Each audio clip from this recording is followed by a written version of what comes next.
So to create a sea service letter, I'm going to create a CG719S. I'm going to do this for test boat. Let's look it up and see if it's here.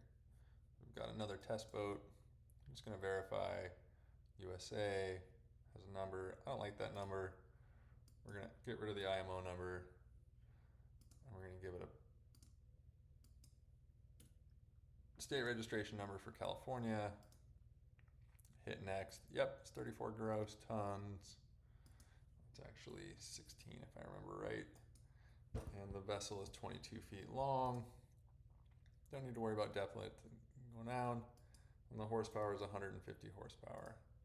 So now that I've created that boat, I'm going to save it. I'm making a sea service letter for myself. Putting down, yep, that's my number. I am the owner of the boat, but I'm not going to add the proof of ownership right now. I can add a title, a state registration, certificate of documentation, bill of sale, or insurance document, really anything that has that same number that we listed before and your name on it is what you need. So I'm going to hit no for right now, but if I did, you can throw it in, and then the Smart Sailor technology will double check to make sure the number's on there for you. But right now we're going to hit no and skip. Move ahead. I was the deck department, and I was the captain of this boat. Move forward, and it was actually the winter. I love playing in the winter, so it was 2020 I did one. I was out for 1 day, and 22 I was out for 12. And then March, let's say 20, God, what was it? I think it was 5 days, 21 days, or 2021 we were for 5, 2022 we were there for 6. Oh, actually, that's not true. In 2022, I was out for 7 days.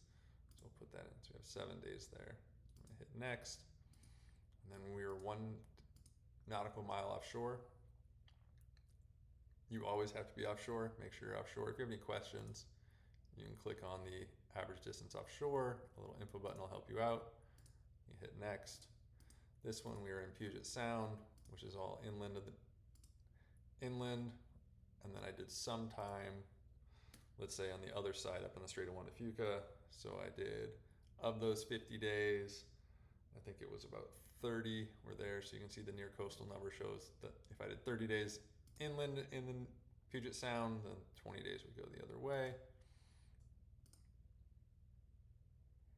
We can see it fill out all the time, fill out all the time correctly. And I'm going to sign this right now. If you have any questions about what you're signing, make sure to read it all. Info modals that go into depth, talking about what you're signing, and we're going to sign it. We can do that. We can see the sea service is gone. My sea service days are up. The route breakdown works. See how many days I'm getting credit for in the deck department, how many days in the last 5 years, and you have this sea day tracker. So now that you have a boat, you can add a new boat. I'm going to use that same boat, another test boat, because these are my time going forward. So I'm going to count this month. I'm just going to count my inland time as the captain, and I can edit the sea days. You can log them, and then when I'm ready, we can create that form. So I'm going to go add some sea days. So in April, I went out all the weekends, which was awesome. And then I took my friend out on Wednesdays. It was a really great time. So we can see we have 11 sea days we've entered so far. Hit log, and then you're going to want to hit yes. So now it's logged those 11 sea days. So now when I can go back, I can see my days have gone from 50 to 61. My time on near coastal has gone up because that's where we were. My captain time has gone up. And if I go back to logging sea days, we're here. Then I can just create that form. So I'll click on the boat. That looks great. I'm not the owner of the boat, but I'm going to say I am. But if I wasn't, I could fill that out as well. We're 1 mile offshore, again in Puget Sound. Same thing.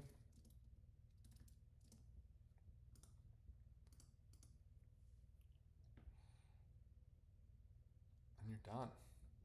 Pretty cool, pretty easy, very straightforward.